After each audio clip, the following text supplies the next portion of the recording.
My dear students, dear friends, and dear brothers and sisters, once again I welcome to all of you in Dr. Yash Chandra online classes for education. मेरे प्रिय विद्यार्थियों, प्यारे भाई और बहनों, प्यारे साथियों, प्यारे मित्रों, मैं आप सभी लोगों का एक बार फिर से doctor Yash Chandra online classes for education में आपका बहुत बहुत स्वागत करता हूं। आप सभी का हार्दिक स्वागत है, हार्दिक अभिनंदन है। प्रिय विद्यार्थियों, आज की क्लास में हम सभी लोग एक बहुत ही महत्वपूर्ण टॉपिक के बारे में चर्चा करेंगे, that is known as item analysis या पद विश्लेषण या एकांश विश्लेषण। Dear students, construction of achievement test या जिसको हम लोग संप्राप्ति परीक्षण या निष्पत्ति परीक्षण या उपलब्धि परीक्षण कहते हैं, उसके निर्माण में जो आइटम एनालिसिस का पद होता है, जो आइटम एनालिसिस या पद विश्लेषण का स्टेप होता है, इस सबसे महत्वपूर्ण स्टेप होता है। और इस स्टेप में जो आइटम एनालिसिस का स्टेप होता है, इसमें डिटर्मिनेशन ऑफ डिफिकल्टी लेवल अर्थात जो कठिनाई स्तर होता है या डिफिकल्टी लेवल होता है, इसका डिटर्मिनेशन हम कैसे करते हैं, इसको हम कैसे ज्ञात करते हैं, इसको ज्ञात करने की कौन कौन सी विधियां हैं, इसके बारे में हम सभी लोग आज की क्लास में इस वीडियो के अंतर्गत चर्चा करेंगे।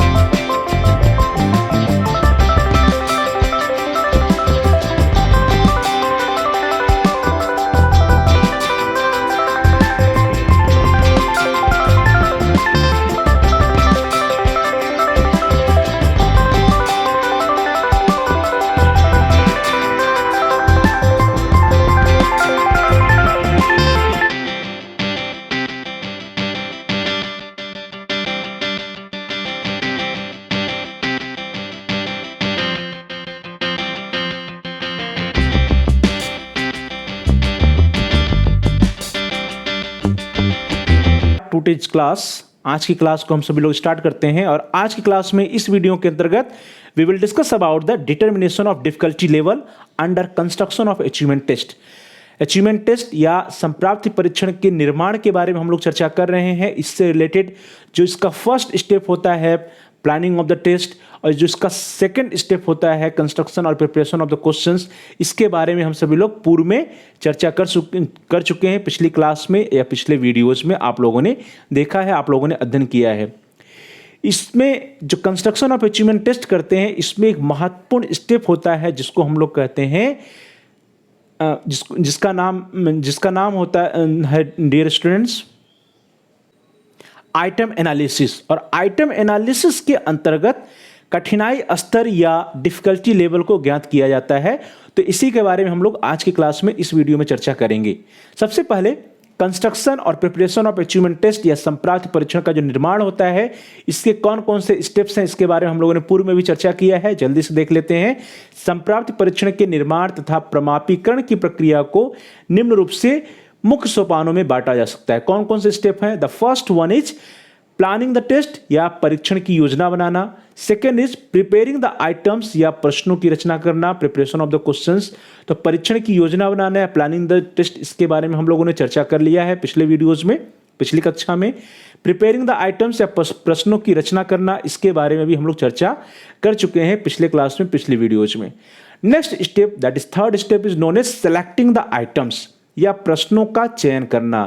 ये जो प्रश्नों का चयन करना या सिलेक्टिंग द आइटम्स, जो ये तीसरा स्टेप है, ये बहुत ही इंपॉर्टेंट स्टेप है। और इसी स्टेप में आइटम एनालिसिस का प्रोसीजर होता है। आइटम एनालिसिस या पद विश्लेषण का कार्य सिलेक्टिंग द आइटम्स या प्रश्नों को चयन का जो स्टेप है, जो चरण है, जो तीसरा चरण है, इसी में हम लोग करते हैं। तो इसके बारे में हम लोग चर्चा करेंगे आगे। फोर्थ स्टेप है preparing the final draft of the test या परीक्षण का अंतिम प्रारूप तैयार करना। Fifth one is evaluation and standardisation of the test या परीक्षण का मूल्यांकन व मानकीकरण करना। In the last sixth step is preparation of the manual of the test या परीक्षण निर्देशिका तैयार करना। तो इसके बारे में हम लोग बाद में चर्चा करेंगे। अभी चर्चा करेंगे जो थर्ड स्टेप है, थर्ड स्टेप प्रश्नों का चयन करना या सेलेक्टिंग द आइटम्स, इसके बारे में चर्चा कर लेते हैं। The third step is known as selecting the items या प्रश्नों का चयन करना। और इसी प्रश्नों के चयन करने में एक महत्वपूर्ण प्रोसीजर है, that is known as item analysis या पद विश्लेषण। अब डियर स्टूडेंट्स, आइटम एनालिसिस या पद विश्लेषण होता क्या है, पहले इसी को हम लोग जान लें। आइटम से हमारा अभिप्राय या पद से हमारा अभिप्राय या एकांश से हमारा अभिप्राय उन क्वेश्चन से होता है, उन प्रश्नों से होता है जिसको हम अपने अचीवमेंट टेस्ट में, अपने टेस्ट में सम्मिलित करते हैं। अर्थात पद या आइटम क्या है, किसी परीक्षण में पूछे जाने वाले क्वेश्चंस होते हैं, प्रश्न होते हैं। इन्हीं प्रश्नों को, इन्हीं प्रश्नों को या इन्हीं पदों को या इन्हीं एकांशों को कैसे छांटा जाएगा, उसकी जो प्रक्रिया होती है उसको आइटम एनालिसिस कहा जाता है। तो पद क्या है, किसी परीक्षण में पूछे जाने वाले प्रश्न, और इन प्रश्नों को उनके मनोमिति और उनके तकनीकी विशेषताओं को आंकिक दृष्टि से सांख्यिकी विश्लेषण करने की जो प्रक्रिया है, that is known as item analysis या पद विश्लेषण। अर्थात पद विश्लेषण या आइटम एनालिसिस क्या है, पद विश्लेषण या आइटम एनालिसिस वह प्रक्रिया है जिसके अंतर्गत जो हमारे पास क्वेश्चंस होते हैं, प्रश्न होते हैं, पद होते हैं, उनका हम साइकोलॉजिकल और टेक्निकल कैरेक्टरिस्टिक्स के आधार पर उनकी हम स्टैटिस्टिकल एनालिसिस करते हैं, सांख्यिकी विश्लेषण करते हैं, या आंकिक दृष्टि से उसका स्टैटिस्टिकल एनालिसिस किया जाता है। एकांश विश्लेषण या पद विश्लेषण से अभिप्राय किसी परीक्षण के प्रत्येक एकांश या पद या आइटम पर प्राप्तांकों का आंकिक विश्लेषण करके उसकी वैधता का निर्धारण करना, उसकी विश्वसनीयता का निर्धारण करना, और उसके जो डिफिकल्टी वैल्यूज होते हैं, डिस्क्रिमिनेशन लेवल्स होते हैं, इनका निर्धारण करना। ये सारी की सारी प्रक्रियाएं किस में आ जाती हैं, आइटम एनालिसिस में आ जाती हैं।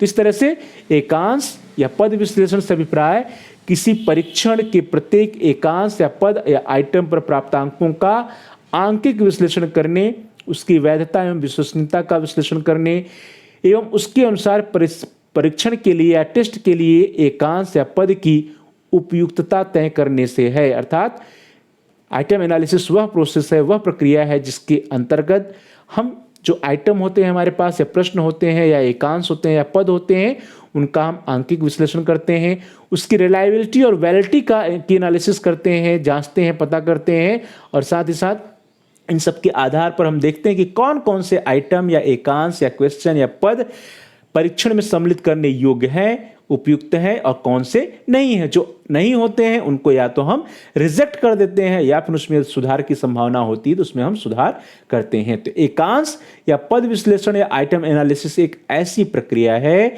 जिसके द्वारा किसी परीक्षण के लिए कुछ पदों या एकांशों का चयन किया जाता है। अर्थात जो हमारा टेस्ट है, जिस टेस्ट का निर्माण हम करने जा रहे हैं, उस टेस्ट के लिए क्वेश्चंस का, पदों का, एकांशों का या आइटम्स का चयन किया जाता है। वो चयन करने की प्रक्रिया क्या है, आइटम एनालिसिस है। या कुछ पदों या एकांशों को रिजेक्ट किया जाता है, यहाँ पे सेलेक्ट करते हैं कुछ पदों को, या कुछ पदों को रिजेक्ट कर देते हैं, या कुछ पदों में मॉडिफिकेशन करते हैं, सुधार करते हैं।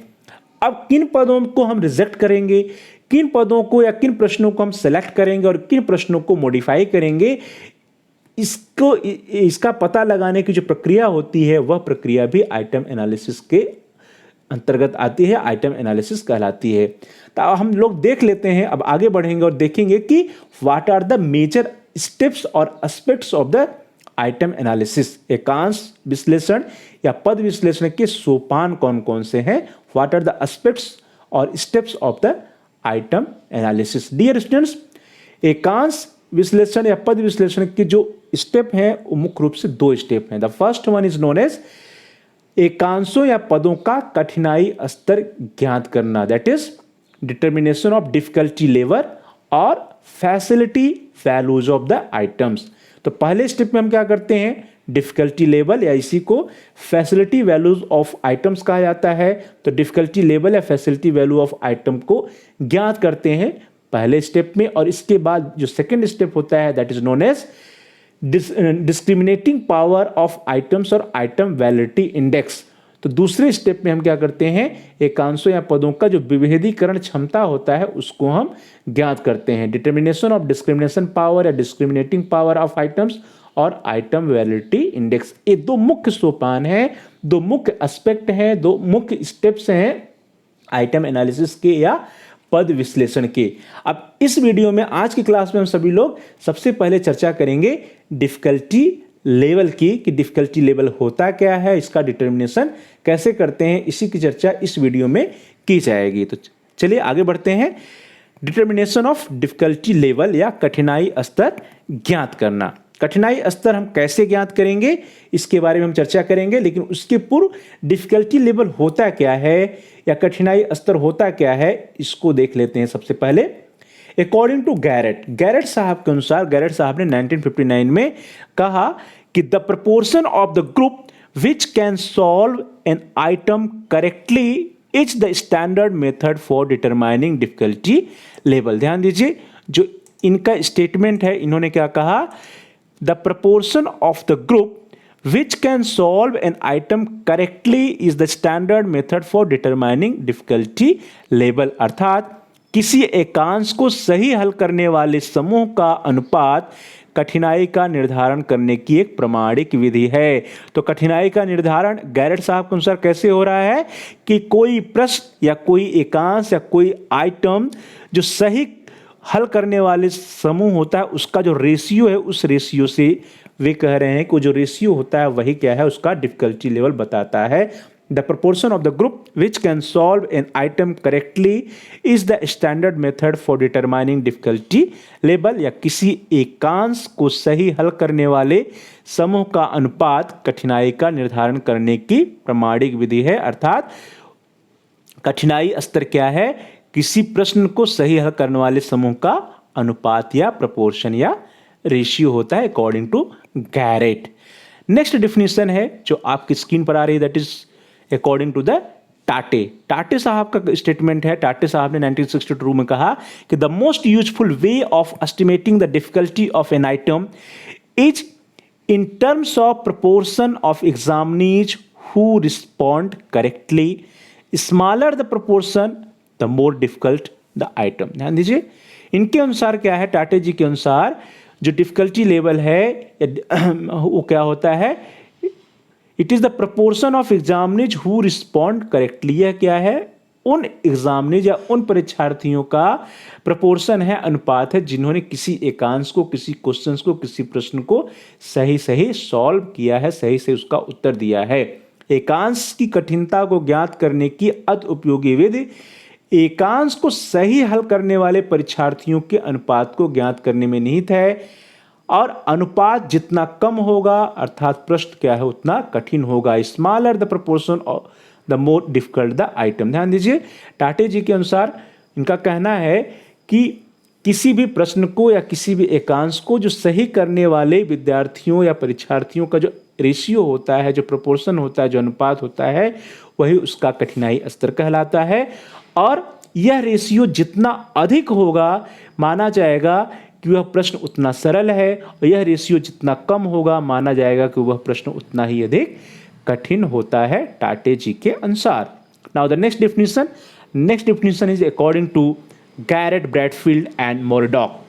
ब्रैडफील्ड एंड मोरडॉक ने 1975 में कहा, an item which 90% of a group answered correctly would be considered an easy item, on which only 10% answered would be termed very difficult. An item that half of the class answered correctly and half answered incorrectly is said to have 50% difficulty. तो ध्यान दीजिए, Bradfield and Moredock ने जो difficulty value है, difficulty level है, इसके संबंध में कहा, an item which 90% of group answered correctly would be considered an easy item. अर्थात समूह के 90% व्यक्तियों द्वारा सही हल किए गए एकांश को सरल प्रश्न कहा जाएगा। अर्थात किसी क्लास में या किसी ग्रुप में जो 90% विद्यार्थियों ने जिस प्रश्न को, जिस आइटम को, जिस पद को का सही उत्तर दिया है, उस प्रश्न को या उस पद को हम कहेंगे कि इट इज अ सरल प्रश्न है, या क्या है, it is an easy item. One which only 10% answered would be termed very difficult. और वे प्रश्न या वे पद या वे एकांश जिसका केवल 10% परीक्षार्थियों के द्वारा, व्यक्तियों के द्वारा सही उत्तर दिया जाएगा, ऐसे प्रश्न को हम कहेंगे it is an very difficult, या अति कठिन प्रश्न है, अति कठिन पद है, वेरी डिफिकल्ट आइटम है। An item that half of the class answered correctly and half answered incorrectly is said to have 50% difficulty। अर्थात ऐसे प्रश्न या ऐसे एकांश जिसको आधी कक्षा सही सही जिसका उत्तर देती है और आधी कक्षा जिसका गलत गलत उत्तर देती है, ऐसे एकांश को हम कहेंगे कि इसका जो डिफिकल्टी वैल्यू है वो क्या है, 50% है। तो 50% डिफिकल्टी वाला है या 50% कठिनाई वाला कहा जाएगा। और ऐसे ही प्रश्नों को हम कहते हैं कि यह प्रश्न जो है उपयुक्त कठिनाई स्तर वाले हैं। तो उपयुक्त कठिनाई स्तर वाले प्रश्न किससे माना जाता है, जिसको कि कक्षा के आधे छात्र या आधे विद्यार्थी समूह के आधे परीक्षार्थी सॉल्व कर दें, अर्थात जिसका कठिनाई स्तर 50% हो या उसके आसपास हो।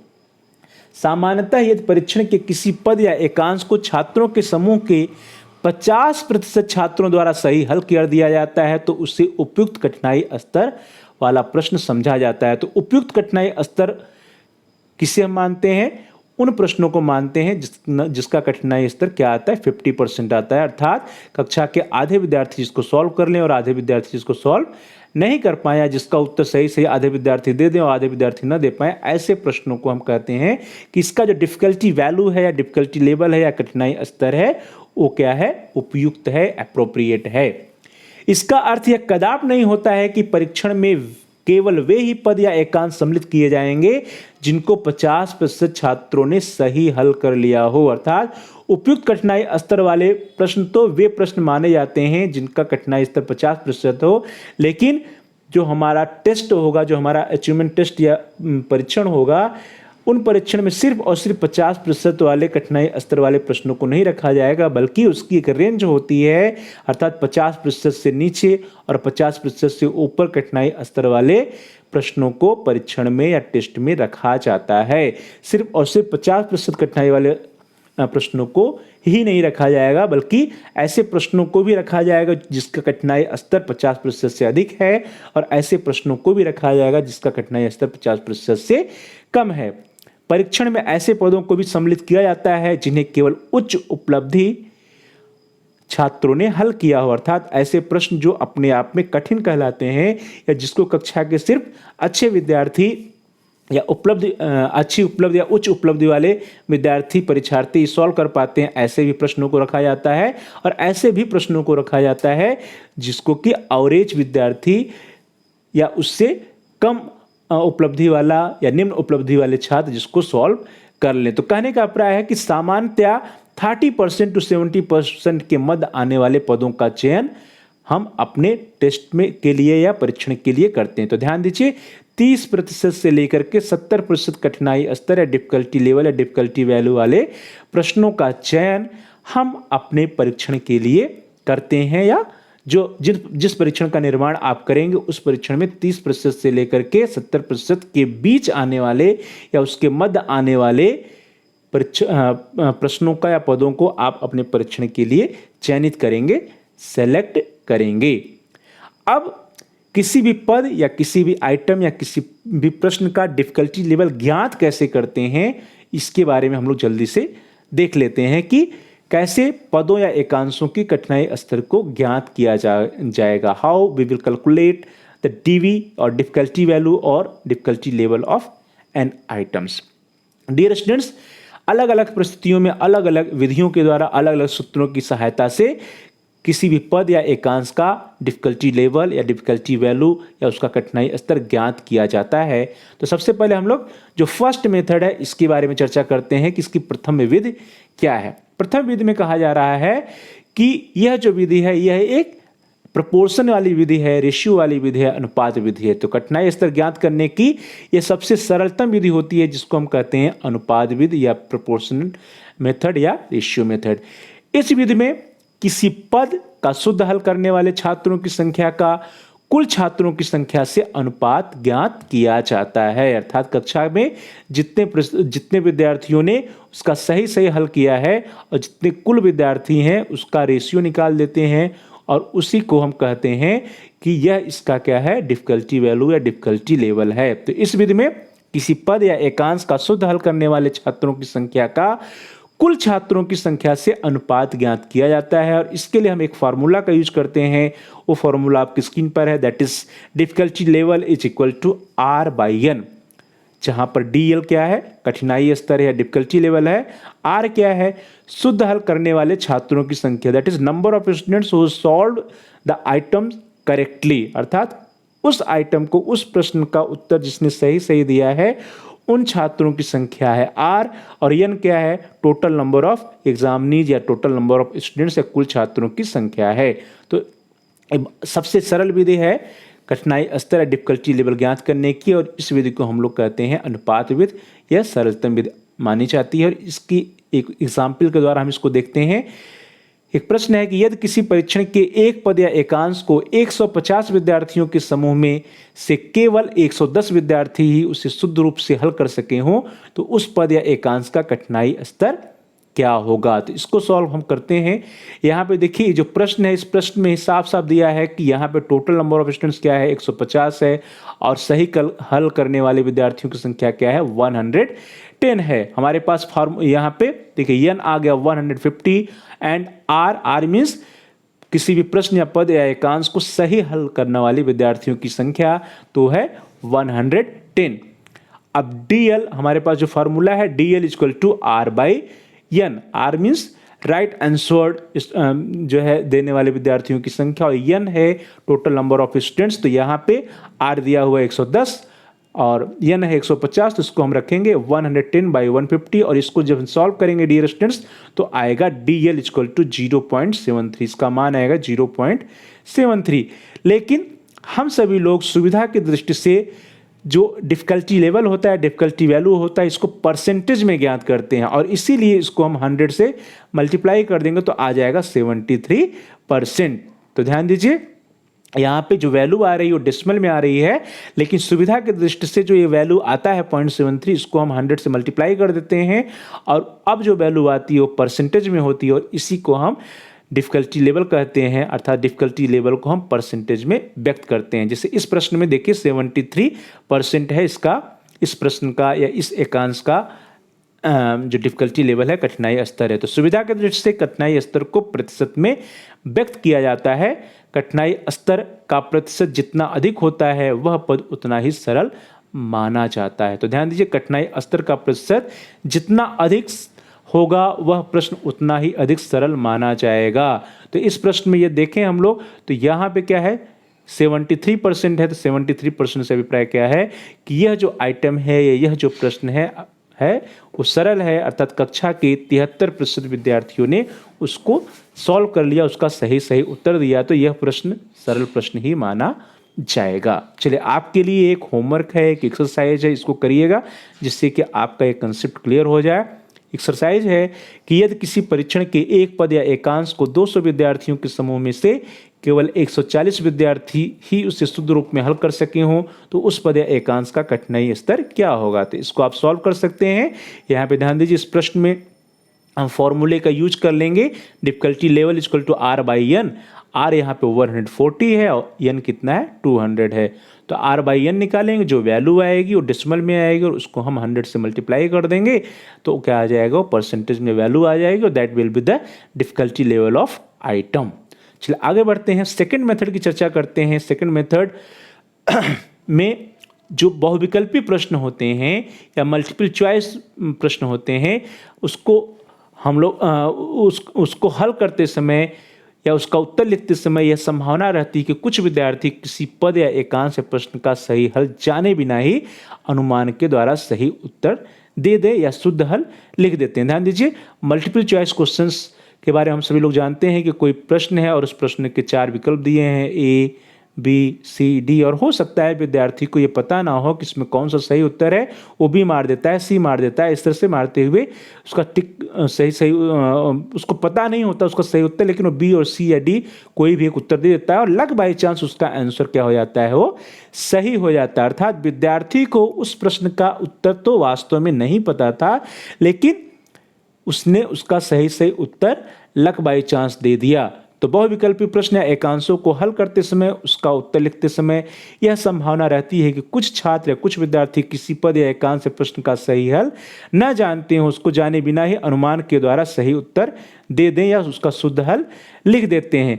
तो यहाँ पे जो हम मापन कर रहे होते हैं वहाँ पे वो क्या होती है, मापन की कमी मानी जाती है। तो ऐसी दशा या ऐसी परिस्थिति में जो हमारे पास ऊपर सूत्र था जिसके द्वारा हम लोगों ने डिफिकल्टी लेवल की गणना की, उसमें हम करेक्शन करते हैं, संशोधन करते हैं। तो उपरोक्त सूत्र में संशोधन करके हम वास्तविक रूप से हल जानने वाले परीक्षार्थियों का अनुपात ज्ञात कर उस पद के कठिनाई स्तर की गणना करते हैं। अब इसमें क्या करते हैं, इसको हम लोग जल्दी से देख लेते हैं।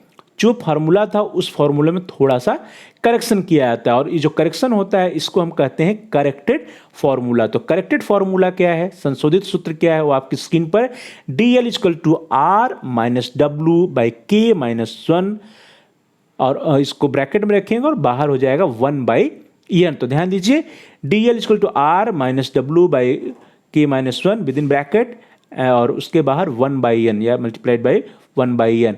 जहाँ पे डियर स्टूडेंट, जहाँ पे DL क्या है, डिफिकल्टी लेवल है या कठिनाई स्तर है, R क्या है, number of students who solve the answers correctly और right answer, number of students who given right answers या शुद्ध हल करने वाले छात्रों की संख्या। W क्या है, W से अभिप्राय है कि वो जो प्रश्न है उस प्रश्न में टोटल नंबर ऑफ ऑप्शंस कितने दिए गए हैं, या किसी पद या एकांश को अशुद्ध हल करने वाले जो है परीक्षार्थियों की जो संख्या होती है उसको हम कहते हैं। ध्यान दीजिए, W क्या है, W किसी पद या एकांश को अशुद्ध हल करने वाले परीक्षार्थियों की संख्या है। K है प्रश्न या पद या एकांश को हल करने में दिए गए विकल्पों की संख्या।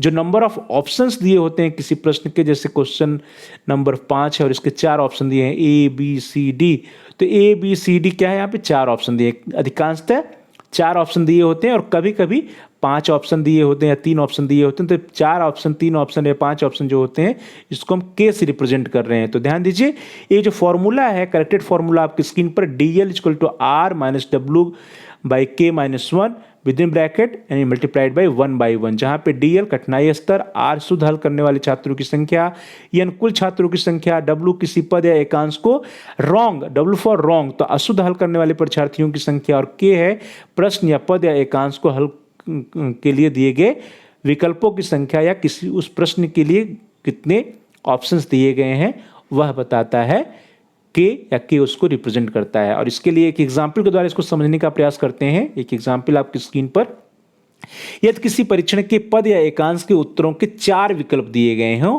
तथा उस पद या एकांश को 150 विद्यार्थियों के समूह में से केवल 110 विद्यार्थी ही उसे शुद्ध रूप में हल कर सके हों, तो उस पद या एकांश का कठिनाई स्तर क्या होगा। ये प्रश्न दिया हुआ है, इसको हम सॉल्व करते हैं। यहाँ पे देखिए, यहाँ पे एकदम सिंपल है, n के वैल्यू दी गई है। n के क्या है, n means total number of students, तो कितना है 150 हो जाएगा। सही सही उत्तर देने वाले विद्यार्थियों की संख्या, परीक्षार्थियों की संख्या, उसको हम R से इंडिकेट करते हैं, वो कितना हो जाएगा 110 हो जाएगा। W अर्थात गलत उत्तर देने वाले विद्यार्थियों की संख्या क्या हो जाएगा, 150 में से हम 110 माइनस कर देंगे तो 40 हो जाएगा। और K means total number of options, विकल्प कितने दिए, तो 4 विकल्प दिए गए हैं, तो यहाँ पे K की वैल्यू हो जाएगी 4। तो इस तरह से जितनी भी रिक्वायर्ड वैल्यू चाहिए वो हमारे पास आ गई। n equal to 150, R equal to 110, K equal to 4, W equal to 40, that is 150 minus 110। हमारे पास फार्मूला है DL equal to R minus W by K minus 1 into 1/n। अब इस फार्मूले में हम वैल्यूज को पुट करेंगे, तो 110, 150 माइनस 110, 4 माइनस 1 इंटू 1/150। इसको आप सॉल्व कर लेंगे, आसानी सॉल्व हो जाएगा। 150 में उसको 10 घटाएंगे 40 आ जाएगा, 4 में से 1 घटाएंगे 3 आ जाएगा। इसको सॉल्व करने पर डियर स्टूडेंट्स आएगा DL equal to 110 minus 40/3 into 1/150। और इसको भी जब हम सॉल्व करते हैं तो वैल्यू आती है DL इक्वल टू 0.64, और इसको हम 100 से जब मल्टीप्लाई कर देंगे तो डिफिकल्टी वैल्यू आ जाएगी परसेंटेज में, दैट इज 64%। तो 64% जो है इसका आंसर होगा। तो 64% क्या है, इसकी डिफिकल्टी वैल्यू है या कठिनाई स्तर है इस प्रश्न का। डेसिमल में 0.64 और परसेंटेज में 64% इस प्रश्न का उत्तर होगा, अर्थात जो दिया गया एकांश है, पद है या प्रश्न, उसका डिफिकल्टी लेवल या कठिनाई स्तर होगा। और आपको अभ्यास के लिए एक प्रश्न दिया गया है और आपकी स्क्रीन पर है, इसको नोट कर लीजिए, और आप इसको जब सॉल्व करेंगे तो आपका अभ्यास हो जाएगा और कंसेप्ट पूरी तरह से क्लियर हो जाएगा। द क्वेश्चन इज, किसी परीक्षण के पद या एकांश के उत्तरों के 5 विकल्प दिए गए हैं तथा यदि परीक्षण के एक पद या एकांश को 200 विद्यार्थियों के समूह में से केवल 140 विद्यार्थी ही शुद्ध रूप में हल कर सकें तो उस पद या एकांश का कठिनाई स्तर क्या होगा। तो ध्यान दीजिए, यहाँ पे वैल्यू जो दिए गए हैं आप आसानी से ज्ञात कर सकते हैं। जो आपका फॉर्मूले में जितनी वैल्यू चाहिए, यहाँ पे देखिए 5 विकल्प दिया गया है, तो क्या हो जाएगा, के की वैल्यू हो जाएगी 5। 200 जो दिया है टोटल नंबर ऑफ स्टूडेंट्स हैं, तो ये हो जाएगा n। सही हल करने वाले विद्यार्थियों की संख्या दिया हुआ है 140, तो ये हो जाएगा आपका r। और गलत उत्तर देने वाले विद्यार्थियों की संख्या क्या हो जाएगी, 200 में से 140 माइनस कर देंगे तो 60 आ जाएगा, that will be 60 will be W। तो ये सारी वैल्यूज आ जाएंगी। W के मान आ गया, R 140 हो गया, W 60 हो गया, N 200 हो गया और K हो गया 5। इन सारे वैल्यूज को आप फॉर्मूले में रखिएगा और आपका आंसर आ जाएगा जब उसको आप सॉल्व करेंगे। तो चलिए आगे बढ़ते हैं और अगला मेथड देखते हैं, that is known as third method और तृतीय विधि। तृतीय विधि में क्या है कि जो ऊपर की दोनों विधियां दी गई हैं, उन दोनों विधियों में जो कमियां रह गई हैं उसको हम यहाँ पे तृतीय विधि थर्ड मेथड में दूर करने का प्रयास करेंगे। उपयुक्त दोनों सूत्र या विधियों में यह माना जाता है कि परीक्षण में प्रत्येक एकांश या पद को विद्यार्थियों ने हल किया है। अर्थात ऊपर के जो दोनों सूत्र थे, दोनों फॉर्मूले थे, दोनों विधियां थी, उसमें यह माना गया कि जो हमारा परीक्षण है, जो हमारा टेस्ट है, जो टूल्स है, मान लीजिए कि उसमें टोटल नंबर ऑफ क्वेश्चंस 100 है, तो 100 प्रश्नों को विद्यार्थियों ने सॉल्व किया है। टोटल नंबर ऑफ क्वेश्चंस 50 है, तो 50 प्रश्नों को विद्यार्थी ने सॉल्व किया, अर्थात 50 प्रश्नों का उत्तर या 100 प्रश्नों का उत्तर विद्यार्थी ने दिया है, उसको सॉल्व किया है। लेकिन कभी कभी ऐसा नहीं होता है, किंतु कभी कभी यह संभावना होती है कि कुछ परीक्षार्थी समयाभाव या किसी अन्य कारण से परीक्षण के कुछ अंतिम पदों या एकांशों का उत्तर नहीं लिख पाते हैं। हम सभी लोगों के साथ होता है कि एग्जाम में टाइम कम पड़ जाता है और कुछ ऐसे प्रश्न होते हैं जिनको हम पढ़ ही नहीं पाते हैं, जिनको हम छोड़ देते हैं। तो कुछ परीक्षार्थी समय अभाव के कारण या किसी अन्य कारण से रीजन से परीक्षण के अंतिम कुछ पदों या एकांशों का सही उत्तर नहीं लिख पाते हैं या छोड़ देते हैं। तो ऐसे प्रश्नों को हम कहते हैं अनअटेम्प्टेड क्वेश्चंस या चेष्टा रहित पद या अनअटेम्प्टेड आइटम। तो ऐसे एकांश या ऐसे प्रश्न या ऐसे पद कहलाते हैं चेष्टा रहित एकांश या चेष्टा रहित प्रश्न या चेष्टा रहित पद, दैट इज अनअटेम्प्टेड आइटम्स। तो जो थर्ड मेथड है वह ऐसा मेथड है जब विद्यार्थियों के द्वारा परीक्षण में कुछ प्रश्न अनअटेम्प्टेड रह जाए या समयाभाव के कारण या किसी अन्य कारण से कुछ पदों या प्रश्नों का उत्तर विद्यार्थी न दे। तो ऐसी दशा में जो उपयुक्त विधि है या दोनों सूत्र हैं जिसके बारे में हम लोगों ने चर्चा किया, उसके प्रयोग से प्राप्त कठिनाई स्तर का जो मान होगा वो सही नहीं होगा।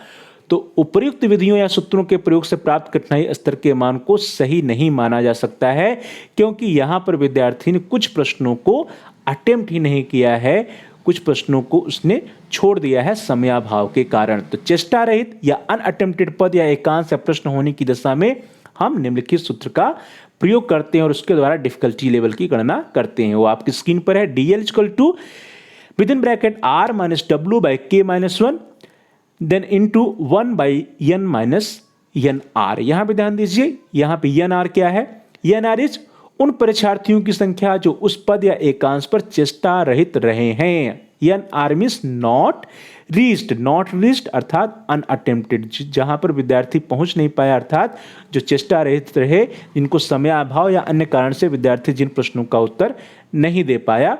तो NR क्या है, उन परीक्षार्थियों की संख्या जो उस पद या एकांश पर चेष्टा रहित रहे हैं, not reached. DL equal to difficulty level या कठिनाई स्तर। R क्या है, किसी प्रश्न का सही उत्तर या शुद्ध हल करने वाले विद्यार्थियों की संख्या, छात्रों की संख्या। N है कुल छात्रों की संख्या। W है W फॉर रॉन्ग, तो किसी पद या एकांश को अशुद्ध हल करने वाले या गलत उत्तर देने वाले, रॉन्ग आंसर देने वाले विद्यार्थियों की संख्या। K है किसी प्रश्न या पद या एकांश के हल के लिए दिए गए ऑप्शंस की संख्या, विकल्पों की संख्या।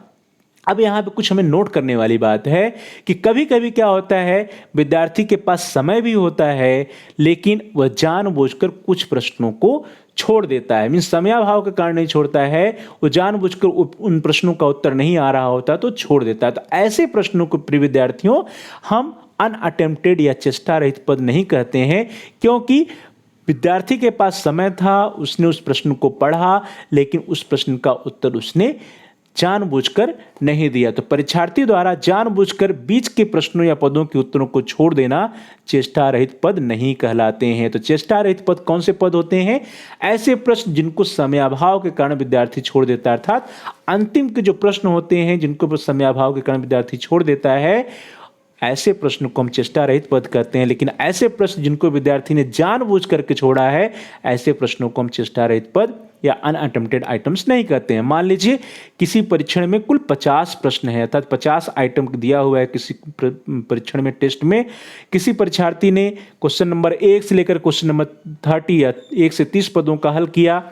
बीच के 31 एंड 32 जो 31st एंड 32nd में क्वेश्चंस रहे या 31 और 32 वाले प्रश्न ने उनको हल नहीं किया, और उसके बाद 33 से 45 तक के पदों को उसने सॉल्व किया, हल किया, उसका उत्तर दिया, और अंत में 46 से 50 तक के किसी पद को उसने हल नहीं किया। तो ध्यान दीजिए यहाँ पे दो कंडीशंस हैं। एक क्या है कि पहले तो उसने 1 से 30 के प्रश्नों को क्वेश्चन नंबर 1 से लेकर के क्वेश्चन नंबर 30 तक उसने सॉल्व किया, तो 1 से 30 तक उसने सॉल्व किया। उसके बाद वह परीक्षार्थी ने क्वेश्चन नंबर 31 और 32 को तो पढ़ा, लेकिन उसका जानबूझकर उसने उत्तर नहीं दिया। फिर उसने 33 से 45 तक के प्रश्नों का उत्तर दिया, और अंत के जो 46 से 50 तक के प्रश्न रहे, हो सकता है कि उसके पास समय की कमी पड़ गई हो, जिसकी वजह से उसने छोड़ दिया हो। तो ऐसी कंडीशन में जो क्वेश्चन नंबर 46 और 250 है, ये प्रश्न क्या कहलाएंगे? अनअटेम्प्टेड प्रश्न कहलाएंगे। लेकिन question number 31 and question number 32 जो है वो अनअटेम्प्टेड प्रश्न या चेष्टा रहित पद नहीं कहलाएंगे। तो ऐसी परिस्थिति में केवल और केवल प्रश्न संख्या 46 से लेकर के प्रश्न संख्या 50 तक के प्रश्न ही अनअटेम्प्टेड आइटम्स या चेष्टा रहित पद कहलाएंगे। पद या प्रश्न संख्या 32 और 32 जो है वे चेष्टा रहित पद या अनअटेम्प्टेड आइटम्स नहीं कहलाएंगे। तो इसको हमें ध्यान देना है। अब एक एग्जाम्पल के द्वारा इसको हम समझने का प्रयास करते हैं, जिस विधि के बारे में हम लोगों ने चर्चा किया है। द क्वेश्चन इज, यदि किसी परीक्षण के पद या एकांश के उत्तरों के 4 विकल्प दिए गए हों, मीन्स 4 ऑप्शन दिए गए हैं, तथा उस पद या एकांश को 150 विद्यार्थियों के समूह में से केवल 90 विद्यार्थी उसे शुद्ध रूप से अर्थात सही हल कर सके, 40 विद्यार्थियों ने अशुद्ध हल किया और 20 विद्यार्थी चेष्टा रहित रहे, तो उस पद या एकांश का कठिनाई स्तर ज्ञात कीजिए। तो ध्यान दीजिए, ये जो एग्जाम्पल है इसमें क्या क्या दिया हुआ है। सबसे पहले दिया है कि यहाँ पे कुल कितने ऑप्शंस थे? 4 ऑप्शन थे। तो के की वैल्यू हमारी आ गई 4, और उस पद और एकांश को 150 विद्यार्थियों के समूह में से, तो यहाँ पे n की वैल्यू आ गई 150। 90 विद्यार्थियों ने उसे शुद्ध रूप से या सही रूप से उसका उत्तर दिया, तो 90 क्या आ गया हमारा R। 40 विद्यार्थियों ने उसका अशुद्ध हल किया, तो 40 क्या आ गया, 40 क्या आ गया इसका W। और उसके बाद 20 स्टूडेंट्स या 20 विद्यार्थी क्या रहे, चेष्टा रहे, तो 20 क्या हो गया हमारा NR हो गया। तो ये सारे वैल्यूज हमारे प्रश्न में दिए गए हैं, इसको हम सबसे पहले नोट कर लेंगे जब हम इसको सॉल्व करेंगे। n equal to 150, R equal to 90, K equal to 4, W equal to 40 and NR equal to 20। अब हमारे पास फार्मूला दिया हुआ है, उस फार्मूले का हम प्रयोग करेंगे और उसमें वैल्यू पुट करेंगे, हमारा आंसर आ जाएगा सॉल्व करने पे। फार्मूला आपकी स्क्रीन पर है, within bracket DL equal to within bracket R minus W by K minus 1 into 1 by n minus NR। अब यहाँ पे वैल्यू पुट कर दीजिए आप। R कितना दिया है, 90 दिया है, W कितना दिया है, 40 दिया है, K कितना दिया है, 4 दिया है, n कितना दिया है, 150, और NR कितना दिया है, 20 दिया है। सारे जो है वैल्यूज हमारे प्रश्नों में दिए गए हैं, उसको हम नोट करेंगे और यहाँ पे वैल्यू पुट करेंगे। वैल्यू पुट करने के बाद इसको हम सॉल्व कर देंगे। सॉल्व करने पे हमको जो DL की वैल्यू आएगी दैट इज 0.59 आएगी, और इसको हम क्या करेंगे 100 से मल्टीप्लाई कर देंगे, तो हमारा वैल्यू आएगा 59%। तो ये 59% क्या हो जाएगा, इसका आंसर हो जाएगा, और difficulty level of that item, उस प्रश्न या उस पद का कठिनाई स्तर 59% हो जाएगा। यह इसका उत्तर होगा। और आपके लिए एक्सरसाइज के लिए, अभ्यास के लिए एक प्रश्न दिया जा रहा है, इसको आप करिएगा। क्वेश्चन इज, किसी परीक्षण के पद या एकांश के उत्तरों के 5 विकल्प दिए गए हों, तथा यदि परीक्षण के एक पद या एकांश को 200 विद्यार्थियों के समूह में से केवल 140 विद्यार्थी उसे शुद्ध रूप में हल कर सके हों, और 40 ने अशुद्ध रूप में हल किया हो और 20 चेष्टा रहित रहे हो तो उस पद या एकांश का कठिनाई स्तर क्या होगा। डियर स्टूडेंट्स, आपके पास फॉर्मूला है, फॉर्मूले में जो वैल्यूज रखने हैं वो इस प्रश्न से मिल जाएगा। देखिए यहाँ 5 विकल्प दिया है तो k की वैल्यू क्या हो गई, k = 50 हो गई। कह रहा है कि ग्रुप कितने का है, 200 विद्यार्थियों का समूह, तो n कितना हो गया, 200 हो गया। 140 विद्यार्थी उसको शुद्ध रूप से हल कर पाया तो r की वैल्यू कितनी हो गई, 140 या 140 हो गई। 40 विद्यार्थियों ने उसे अशुद्ध रूप से हल किया, मीन्स गलत किया, तो 40 क्या हो गया, w की वैल्यू हो गई। 20 चेष्टा रहित है तो 20 क्या हो गया, 20 = 20 = nr, तो nr की वैल्यू 20, w की वैल्यू 40, r की वैल्यू 140, n की वैल्यू 200 एंड k की वैल्यू 5 है। ये सारे वैल्यूज आपकी स्क्रीन पर हैं। आप इन सारे वैल्यूज को फॉर्मूले में रखिए, सॉल्व कीजिए और आपका आंसर आपके सामने हो गया। Difficulty level of that items will you get. तो ये अभ्यास आप कर लीजिएगा, इस प्रश्न को सॉल्व कर लीजिएगा। और आगे बढ़ते हैं, अगला जो मेथड है दैट इज फोर्थ मेथड या चतुर्थ विधि।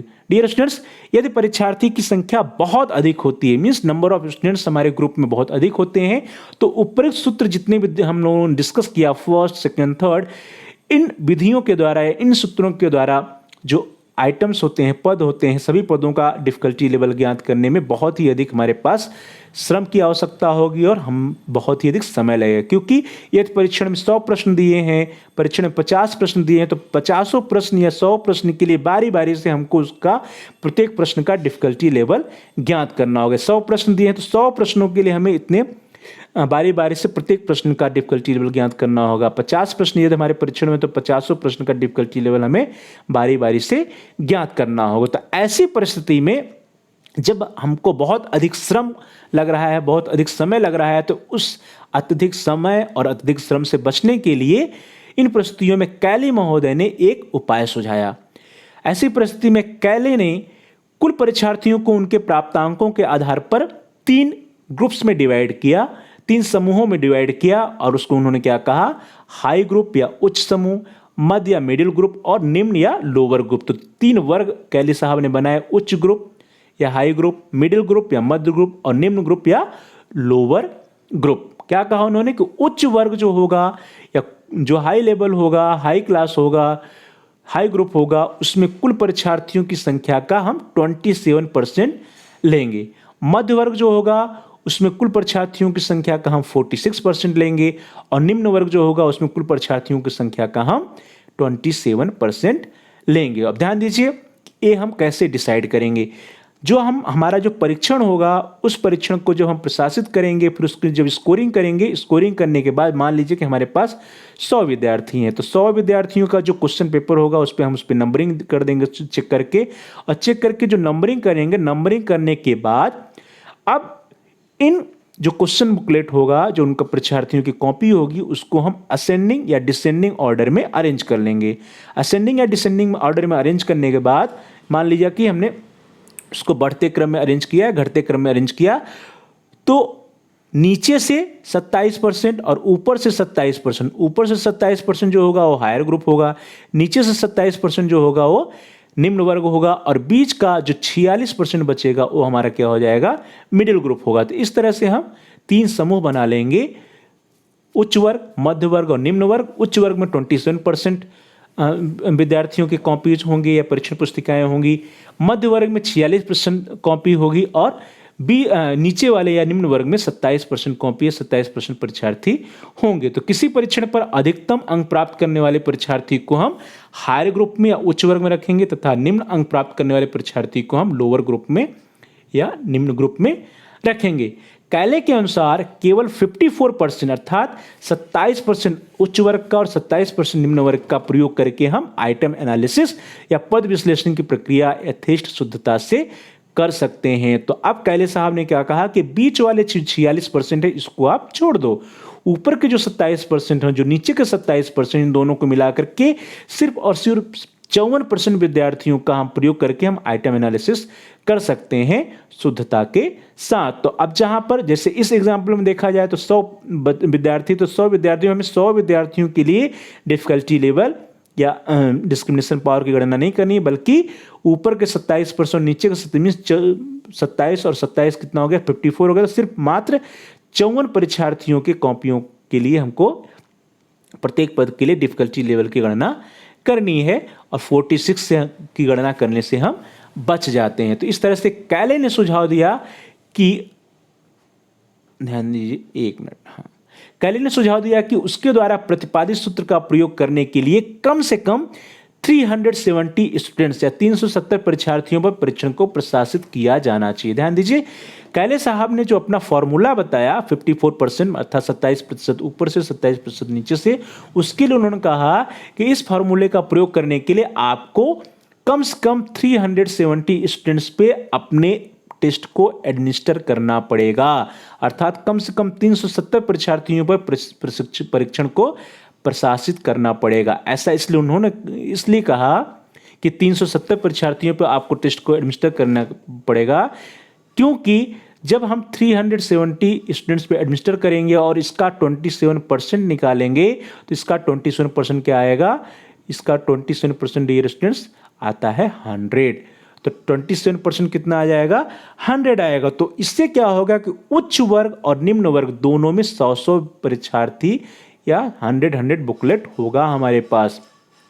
तो कैले साहब ने क्या सुझाव दिया कि कम से कम 370 परीक्षार्थियों पर परीक्षण को प्रशासित किया जाना चाहिए, जिससे उच्च एवं निम्न वर्ग में से प्रत्येक में लगभग 100 परीक्षार्थी सम्मिलित किए जा सकें। तो हर ग्रुप में, हायर ग्रुप या उच्च वर्ग और लोअर ग्रुप या निम्न वर्ग में कम से कम 100 परीक्षार्थियों को सम्मिलित करने के लिए उन्होंने कहा कि जो टेस्ट है उस टेस्ट को आपको कम से कम 370 परीक्षार्थियों पर एडमिनिस्टर करना चाहिए या प्रशासित करना चाहिए। और उसके बाद उन्होंने कहा कि उन्होंने एक सूत्र दिया कि इस सूत्र का प्रयोग करके आप डिफिकल्टी लेवल की गणना आसानी से कर सकते हैं। तो कैले के द्वारा जो कठिनाई स्तर को ज्ञात करने का सूत्र था वो आपकी स्क्रीन पर है। The formula is DL equal to 1/2 within bracket RH minus WH by K minus 1 into 1/NH minus NRH plus within bracket RL minus WL by K minus 1 bracket close into 1/NL minus NRL।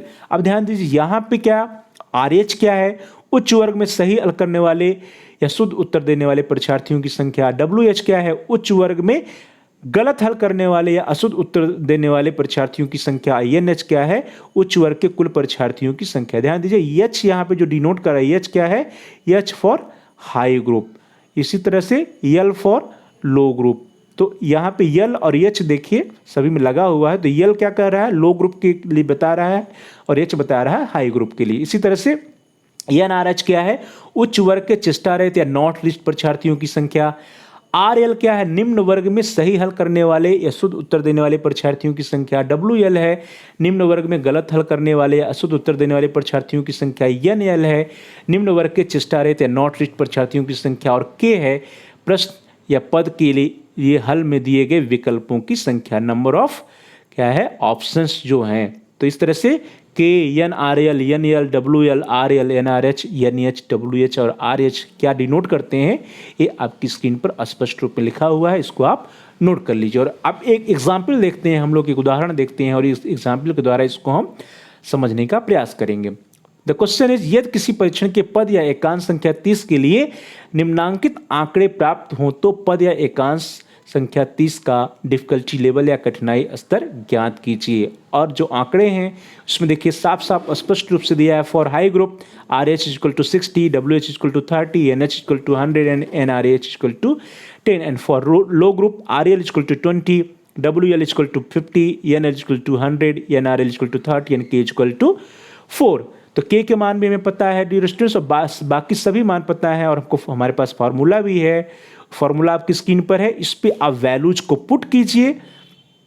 Values को put करने के बाद इसको आप solve करेंगे तो आपको value मिल जाएगा। यहाँ पे देखिए हमने क्या किया, सबसे पहले RH का मान 60 है तो उसको रख दिया, WH का मान 30 है उसे रखा, K का मान हमारे पास है 4 तो उसको रख दिया, NH का मान 100 है तो उसको हमने रख दिया, NRH का मान 10 है वो हमने रख लिया। RL का मान देखिए 20 है तो रखा, WL का मान 50 तो रखा, K का मान 4 है तो वो रखा, NL का मान हमारे पास 100 है तो 100 रखा, NRL का मान यहाँ 30 है तो 30 हमने रख दिया। तो सारे वैल्यूज हमने पुट किए और इसको हमने सॉल्व किया। तो सॉल्व करने के बाद जो आंसर आ रहा है वो आपकी स्क्रीन पर देखिए आ रहा है। आप इस तरह से सॉल्व करेंगे तो आता जाएगा और लास्ट में L इक्वल टू 19/63 आएगा। इसको आप सॉल्व कीजिएगा तो 0.30 आएगा और इसको 100 से आप मल्टीप्लाई कर देंगे तो आपका आ जाएगा 30%। ये जो डिफिकल्टी लेवल या डिफिकल्टी वैल्यू आ जाएगा इस प्रश्न का। तो इस तरह से देखा जाए यह जो प्रश्न है यह अपने आप में बहुत ही अधिक कठिन प्रश्न माना जाएगा क्योंकि मात्र 30% विद्यार्थियों ने इसको सॉल्व किया है। तो 30% क्या है इसका डिफिकल्टी लेवल है। और आपके एक्सरसाइज के लिए, अभ्यास के लिए एक प्रश्न आपकी स्क्रीन पर दिया जा रहा है। इस प्रश्न को आप नोट कर लीजिए और इसका अभ्यास कर लीजिए जिससे कि आपका कंसेप्ट क्लियर हो जाएगा। द क्वेश्चन इज, यदि किसी परीक्षण की एकांक संख्या 35 के लिए निम्नांकित आंकड़े प्राप्त हों तो उस पद संख्या 35 का डिफिकल्टी लेवल या कठिनाई स्तर ज्ञात कीजिए। वैल्यूज है RH equal to 70, WH equal to 20, NH equal to 100, NRH equal to 10, RL equal to 20, WL equal to 60, NL equal to 100, NR equal to 20 और K का मान दिया हुआ है 50। तो इस तरह से इसको आप सॉल्व कर लीजिए। सॉल्व करेंगे तो आपका अभ्यास हो जाएगा और कंसेप्ट क्लियर हो जाएगा। डियर स्टूडेंट्स, अब हम बात कर लेते हैं fixing the difficulty level for item selection, या पद या एकांश चयनित कठिनाई स्तर का हम निर्धारण कैसे करेंगे। डियर स्टूडेंट्स, यद्यपि परीक्षण निर्माण में पदों या एकांशों के चयन के लिए कठिनाई स्तर के बारे में कोई विशिष्ट मान निर्धारित नहीं किया गया है, फिर भी इसके लिए अधिकतर 30% to 70% तक के डिफिकल्टी लेवल वाले पदों का चयन उपयुक्त माना जाता है। तो ध्यान दीजिए 30% से लेकर के 70% तक के डिफिकल्टी लेवल वाले प्रश्नों को हम अपने टेस्ट में, अपने परीक्षण में सम्मिलित करते हैं। लेकिन कुछ विद्वान, कुछ विशेषज्ञ कहते हैं कि 30 से 70% नहीं बल्कि 40 to 60% तक के डिफिकल्टी लेवल वाले प्रश्नों को परीक्षण में सम्मिलित किया जाना चाहिए। तो ध्यान दीजिए 40 to 60%, 40 से लेकर के 60% डिफिकल्टी लेवल जिन प्रश्नों का होगा ऐसे प्रश्नों को हम अपने परीक्षण में सम्मिलित करेंगे। तो 40% से लेकर के 60% तक के कठिनाई स्तर वाले पदों या एकांशों को उपयुक्त माना जाता है किसी भी परीक्षण में सम्मिलित करने के लिए। कुछ विद्वानों का यह मत है और कुछ विद्वानों का मत है कि 30% से लेकर के 70% तक के कठिनाई स्तर वाले पदों को सम्मिलित किया जाना चाहिए। और इसी के संबंध में काटज महोदय ने 1959 में कुछ उपाय सुझाए। उन्होंने कहा कि यदि परीक्षण के द्वारा केवल यह जानकारी प्राप्त करनी हो कि विद्यार्थियों ने किसी पठन इकाई या यूनिट ऑफ स्टडी के आधारभूत तत्वों में कहां तक दक्षता प्राप्त कर ली है तो कम कठिनाई स्तर वाले पदों या प्रश्नों या एकांशों के द्वारा परीक्षण निर्मित किया जाना चाहिए। ध्यान दीजिए काटज महोदय का स्टेटमेंट। उन्होंने कहा कि यदि हमारा एम या हमारा लक्ष्य क्या है, यह जानना है कि किसी यूनिट में या किसी पढ़ाए गए इकाई में जो आधारभूत तत्व शिक्षक के द्वारा बताए गए हैं उसमें विद्यार्थियों ने कहां तक दक्षता प्राप्त कर ली है। तो जब ये हमारा उद्देश्य हो तो इन उद्देश्यों की पूर्ति के लिए हमें कम कठिनाई स्तर वाले पदों या प्रश्नों या एकांशों को जो है अपने टेस्ट में, परीक्षण में या क्वेश्चन पेपर में सम्मिलित करना चाहिए, जिससे कि हमें पता चल सके कि अधिक से अधिक विद्यार्थी किन प्रश्नों या किन कंसेप्ट को सीख लिया है, जान लिया। अर्थात कम कठिनाई स्तर मीन्स वाले पदों या प्रश्नों या एकांशों को परीक्षण में सम्मिलित करना चाहिए। तो यहाँ पे देखिए कम कठिनाई स्तर वाले पदों या प्रश्नों या एकांशों को सम्मिलित करने के बारे में जो है काटज महोदय कहते हैं। और कम कठिनाई स्तर वाले प्रश्नों से अभिप्राय क्या है कि सरल प्रश्नों को सम्मिलित किया जाना चाहिए। लेकिन यदि विद्यार्थियों को परीक्षण परिणाम के आधार पर विभिन्न श्रेणी या ग्रेड्स या डिवीजन प्रदान करना हो तो परीक्षण में अपेक्षाकृत अधिक कठिनाई स्तर के पदों या प्रश्नों या एकांशों को सम्मिलित किया जाना चाहिए। अर्थात जब हमारा उद्देश्य क्या हो, विद्यार्थियों को श्रेणीकृत करना हो, उनको वर्गीकृत करना हो, तब हमें क्या करना चाहिए कि अधिक कठिनाई स्तर के पदों या प्रश्नों या एकांशों को सम्मिलित किया जाना चाहिए। अर्थात कठिन प्रश्नों को हमें अपने परीक्षण में सम्मिलित करना चाहिए। काटज महोदय ने पदों या एकांशों के कठिनाई स्तर को पद या एकांश के स्वरूप एवं उनमें प्रयुक्त विकल्पों के आधार पर एक सारणी विकसित की और उन्होंने कहा कि इस सारणी के अनुसार आप जो है कठिनाई स्तर का निर्धारण कर सकते हैं, प्रयोग कर सकते हैं। उन्होंने कहा कि ऐसे प्रश्न जो कि निबंधात्मक हो या ऐसे परीक्षण जो कि निबंधात्मक जिसमें प्रश्न सम्मिलित किए गए हैं, तो इसके लिए 50% कठिनाई स्तर वाले प्रश्नों को सम्मिलित किया जाना चाहिए। ऐसे परीक्षण जहां पर ऑब्जेक्टिव और जहां पे 5 विकल्प दिए गए हों, तो 5 विकल्प वाले प्रश्नों में हमको 60% कठिनाई स्तर वाले प्रश्नों को सम्मिलित करना चाहिए। 4 विकल्प वाले जो परीक्षण हो या प्रश्न हो, ऐसे परीक्षण जिसमें 4 विकल्पीय प्रश्नों को रखा गया हो, तो हम 62% डिफिकल्टी लेवल वाले प्रश्नों को हम उसमें सम्मिलित कर सकते हैं। ऐसा परीक्षण जिसमें ऐसे प्रश्न रखे गए हों जिनके 3 विकल्प दिए गए हों, तो हमको 66% या 66% डिफिकल्टी लेवल वाले प्रश्नों को सम्मिलित करना चाहिए। और ऐसे परीक्षण जिसमें कि 2 विकल्प वाले जो है प्रश्न सम्मिलित किए गए हों, पद सम्मिलित किए गए हों, तो ऐसे केस में हमको 75% कठिनाई स्तर वाले प्रश्नों को अपने परीक्षण में सम्मिलित करना चाहिए। तो इस तरह से डियर स्टूडेंट्स, हम सभी लोगों ने आज की क्लास में इस वीडियो में चर्चा किया कि कंस्ट्रक्शन ऑफ अचीवमेंट टेस्ट के लिए जो आइटम एनालिसिस या पद विश्लेषण या एकांश विश्लेषण की क्रिया होती है, उसमें जो सबसे पहला स्टेप है that is determination of difficulty level. तो हम कठिनाई स्तर या डिफिकल्टी लेवल की गणना कैसे करेंगे, डिफिकल्टी लेवल होता क्या है, इसके बारे में हम लोगों ने सबसे पहले देखा। फिर उसकी गणना कैसे करेंगे, उसकी गणना करने की कौन कौन सी अलग अलग विधियां हैं, इसके बारे में हम सभी लोगों ने आज की क्लास में इस वीडियो में चर्चा किया। Thanks for watching, thanks to all of you. Please like, share and comment on the video. Also subscribe the channel and press the bell icon all. Dear students, आप इस वीडियो को like करिए और इस video को अधिक से अधिक अपने फ्रेंड सर्किल में, दोस्तों के साथ, सहपाठियों के साथ शेयर कीजिए, जिससे कि वे भी इस वीडियो का लाभ उठा सकें। और साथ ही साथ आप इस वीडियो पे कमेंट्स भी कर सकते हैं। कमेंट के द्वारा यदि आपका कोई बहुमूल्य सुझाव है या कोई प्रश्न है या कोई समस्या है, तो आप हम तक पहुंचाइए। हम आपके प्रश्नों का उत्तर देने का प्रयास करेंगे, आपकी समस्याओं का समाधान करने का प्रयास करेंगे, और साथ ही साथ जो भी आपके वैल्यूएबल सजेशंस आएंगे, उन सुझावों पर भी हम अनुपालन करने का प्रयास करेंगे। तो please like, share and comment on the video. Also subscribe the channel. आप सभी प्यारे भाई और बहनों में से, प्रिय विद्यार्थियों, प्रिय साथियों में से जिन लोगों ने अभी तक चैनल को सब्सक्राइब नहीं किया है, कृपया आप चैनल को सब्सक्राइब कर लीजिए, जिससे कि आप अपने कोर्स से रिलेटेड सभी एजुकेशनल वीडियोज को आसानी से प्लेलिस्ट में जाकर के सर्च कर पाएँ, आसानी से ढूंढ पाएँ, देख पाएँ। इसके लिए ज़रूरी है कि आप चैनल को सब्सक्राइब कीजिए, और साथ ही साथ जहां पर सब्सक्राइब लिखा है उसके बगल में एक बेल का आइकन है घंटी का आकार, उसको प्रेस कीजिए। उसको दबाने पर कुछ ऑप्शंस आएंगे, उन ऑप्शंस में से, विकल्पों में से आप ऑल के ऑप्शन को सिलेक्ट कर लीजिए। इससे यह होगा कि आपके कोर्स से रिलेटेड जितने भी नए एजुकेशनल वीडियोज आएंगी, उसकी सूचना, उसकी नोटिफिकेशन आपको समय से मिल जाएगा और आपका कोई भी वीडियो मिस नहीं होगा। तो प्यारे भाई और बहनों, प्रिय विद्यार्थियों, प्रिय साथियों, please like, share and comment on the video. Also subscribe the channel and press the bell icon all. आप सभी का बहुत बहुत धन्यवाद। Thanks for watching. Thanks to all of you.